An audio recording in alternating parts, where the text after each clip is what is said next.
I love chilies. I love chilies. I love chili sauce. I love chili sauce. Today, we're gonna talk about chilies, and I'm gonna show you a really simple fermented chili sauce recipe.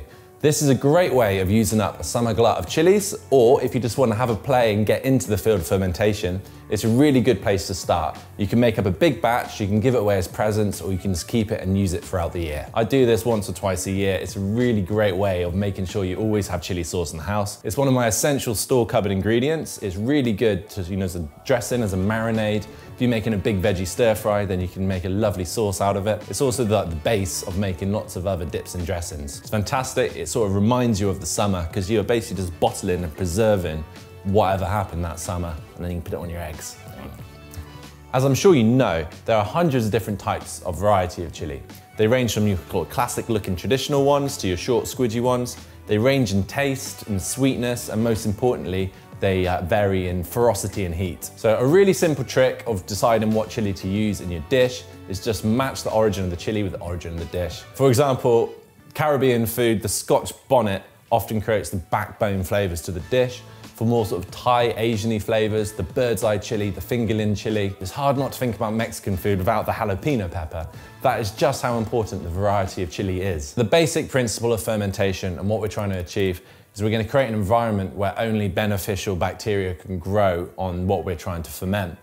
This will preserve it excellently, and it'll also create a deep, complex, slightly sour but delicious flavor to the finished sauce. We're going to cut the heads off the chilies. That just speeds up the process a little bit. Put them in our jar, pour water on top of them, and then this is the important bit. We need to make a 2% brine. So we're going to weigh the contents of the water and the chilies, and then find 2% of that weight, add that in salt, return it to the jar, and then it'll be ready to ferment.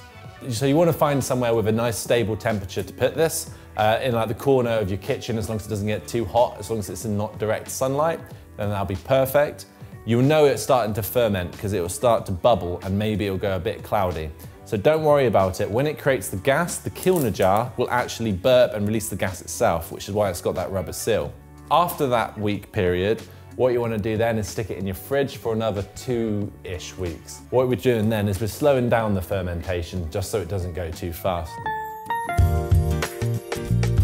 Chilies have evolved to be hot to stop mammals eating them because mammals can digest the seeds and that'll stop the spread of chilies. Birds, on the other hand, can't digest the seeds, so they can't taste the heat of the chili because the chili plant wants to be eaten by birds, so the birds fly and pick out all the seeds.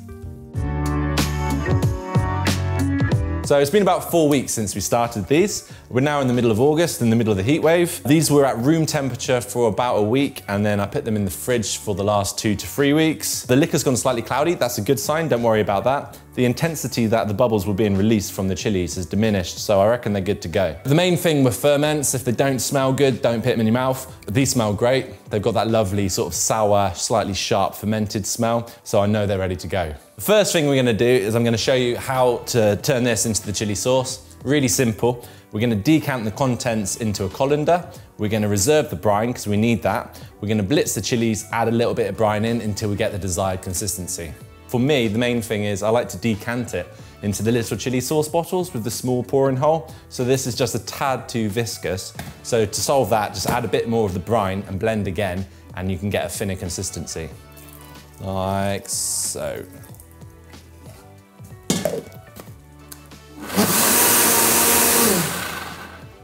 I reckon that's perfect.